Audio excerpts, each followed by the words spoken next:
VOA News. VOA News. Here on Radyo Pilipinas World Service.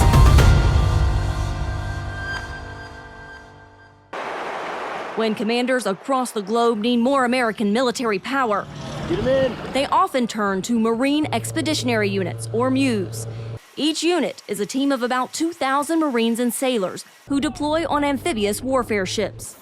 It takes 3 amphibs, 2 small ones and one that looks like a mini aircraft carrier, to make an amphibious ready group, or ARG, which transports the Rapid Response Forces along with thousands more sailors.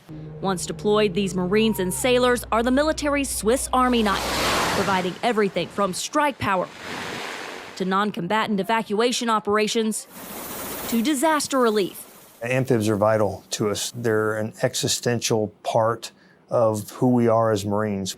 General Eric Smith, the top U.S. Marine, tells VOA the military needs 3 of these 3-ship units deployed abroad at all times. 1 unit from the East Coast, 1 from the West Coast, and 1 from Japan, a plan known as 3.0. Can you achieve that with the number of amphibs that you have today?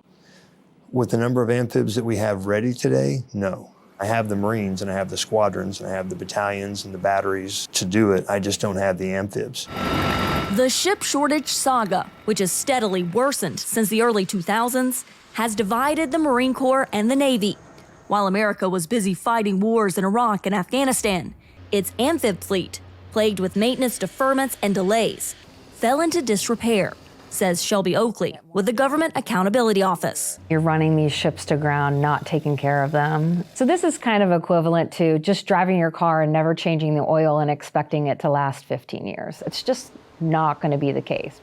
In a perfect ship cycle, the Commandant says he needs at least 27 amphibs to continuously deploy 3 of these 3-ship ARG MEUs. 9 amphibs deployed, while 9 are used for training and 9 are in maintenance. But 100% readiness is almost impossible, so the military says it should expect about 80% readiness, meaning about 7 of those ships would be ready to deploy and 7 would be ready for training. 4 extra ships are required to meet the Marines' needs, for a total of 31. The Navy currently has 32 amphibs, so why don't the Marines have enough of them? Half of its amphibious ships are in poor material condition. Key systems aren't functioning the way they're supposed to. Your readiness rate is down in the 50 percentile range and it needs to be 80%, then I would say that's a crisis. One of the amphibs, the USS Tortuga, hasn't sailed in over a decade. And there are 15 more that the Government Accountability Office says are not on track to make it to the end of their 40-year service lives. Why are so many of these in bad shape? We're trying to keep an aging force ready and focused on what it needs to do. It's not just amphibious ships, it's really the whole Navy. When I started in the Navy, we had almost 600 ships. Now we've got half that, but we're still doing the same mission. Acting Chief of Naval Operations, Admiral Jim Kilby, tells VOA the Navy is trying to tackle the issues dragging down the amphib fleet the same way it fixed the issues grounding its fighter jets a few years ago. In this chart, if it's green, I am. If it's red, I'm not. The surface community has doubled the number of ships that completed maintenance on time. It's not where I want to be. I want to get better. It is not acceptable to have 50%. We want to get to 80%, and we owe it to the Marine Corps to do that. Meantime, the Marine Corps says the consequences are stacking up. The gaps in coverage really have already begun. There was a non-combatant evacuation operation required to get American citizens out of the Sudan when violence was erupting. And because there was no ARG MEU presence, the AFRICOM commander was forced to use commercial airlines. And even when units have deployed, they did not deploy as a full force. The USS America Amphibious Ready Group deployed with 2 ships instead of 3 last year because there wasn't another amphib available. And the USS Boxer Amphibious Ready Group had so many maintenance delays that the Navy had to stagger each ship's deployment last year, all months later than planned. What was supposed to be a 9-month deployment resulted in just 2 months with all 3 ships together. When the Boxer wasn't there, they couldn't do F-35 operations. They couldn't support an international partner as they had planned. Who is responsible for all of these things that happened last year? The Navy is responsible, and we did not meet that in the case of the Boxer. So will this happen again? I hope it doesn't, Carla, but I can't guarantee that.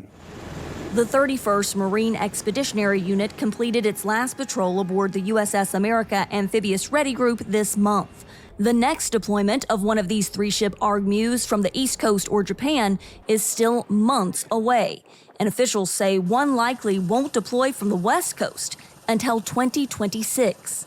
A Navy official says the service only budgets deploying one 3-ship amphibious ready group for only 10 months in the year, because according to Kilby, the Marine Corps' 3.0 requirement is not a Navy requirement. I do not have a plan to get to 3.0. I have a plan to maintain 31 ships per law in our shipbuilding plan. That plan banks on the Navy keeping 6 of the amphibs in the fleet for several years beyond their expected 40-year service life, including some of those currently in poor condition. But there's huge questions about whether or not they will even make it to their expected service life. So how is that plan feasible?